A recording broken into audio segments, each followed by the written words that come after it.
On today's installation video, I'll be showing you how to install a RaceChip on the Chevrolet 1.5 turbo 4-cylinder.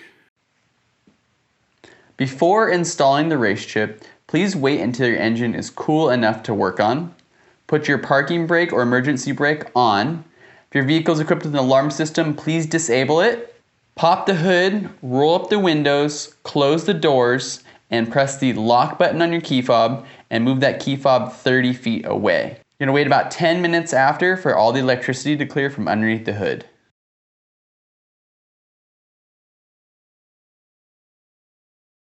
Now for this installation, our A connections go to our turbo boost pressure sensor down at the bottom of the intercooler. Our B connections go to our manifold absolute pressure sensor in the back of the motor. And our D connections go to our mass airflow sensor right here on the air filter.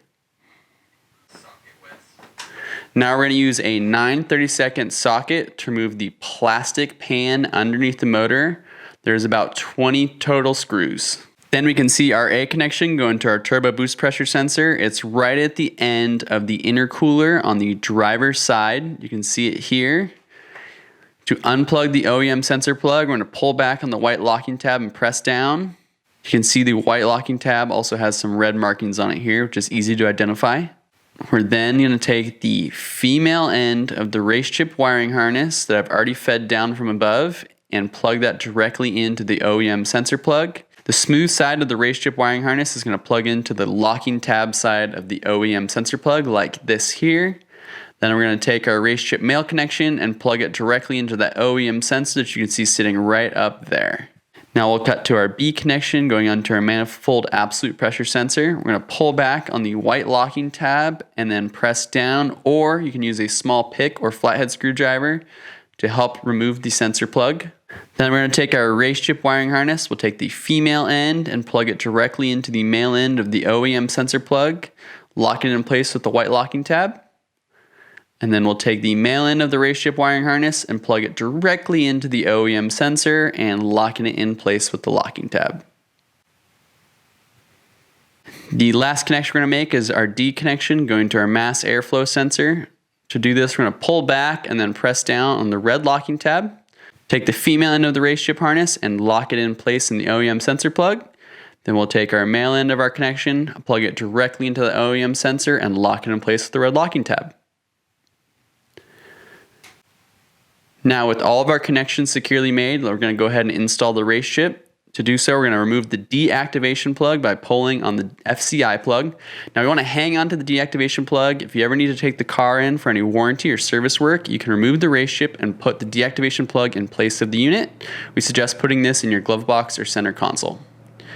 Now we're going to install the RaceChip itself. If you have a GTS, it's important we get no LED light up on the screen, or if you have the RS or S, you get no green LED to illuminate. We don't want any power going to the device the first time we install the unit.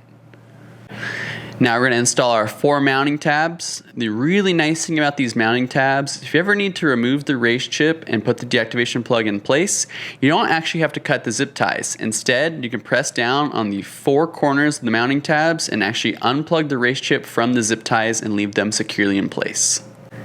Now you're going to use the longer of the 2 supplied zip ties to mount the RaceChip in place. You can actually go vertically or horizontally with the zip ties. But for this application, we're going to mount the 2 zip ties horizontally. Now when mounting the RaceChip, it's really important that we stay away from any hot or moving parts and we put the unit someplace that's hard for moisture to get.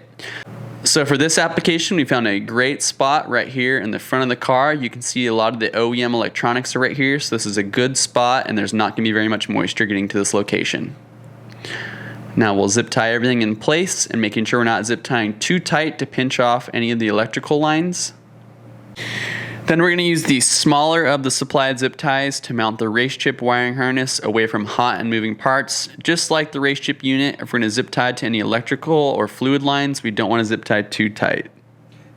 Now we're going to trim the excess ends off all the zip ties to give everything a nice OEM look. Start in the default setting of the RaceChip for the first time you test drive the car. If everything works great, you can then move the RaceChip to the next level up. Be aware that the car needs some time to adapt before releasing the full performance upgrade. Now, get out drive, and enjoy your RaceChip.